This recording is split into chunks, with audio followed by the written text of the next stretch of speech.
झारखंड के डीजीपी अनुराग गुप्ता ने हजारीबाग में उच्च स्तरीय बैठक की है।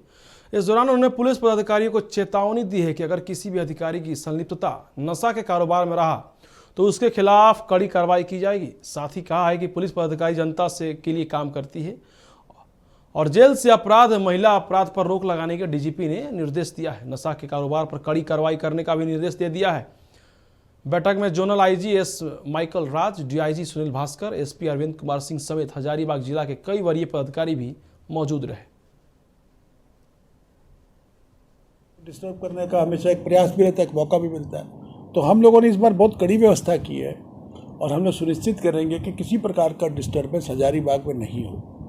और मैंने बल्कि अभी 2 दिन पहले हम लोगों ने झारखंड पुलिस की सभी कर्मियों की छुट्टियों को भी रद्द कर दिया है। उसका आदेश आपको मिला होगा। प्लस कार्यालय में प्रतिनियुक्त जितने पुलिसकर्मी हैं, रीडर, टाइपिस्ट, मुंशी, मैंने आज उसका भी आदेश निकलवाया है कि सभी को वर्दी पहना करके सभी को ड्यूटी। देखिए, पुलिस पदाधिकारियों को लेकर बड़ी चेतावनी दे दिया है झारखंड के डीजीपी अनुराग गुप्ता ने। झारखंड के डीजीपी अनुराग गुप्ता ने हजारीबाग में उच्च स्तरीय बैठक की है और इस दौरान उन्होंने पुलिस को सख्त निर्देश दे दिया है।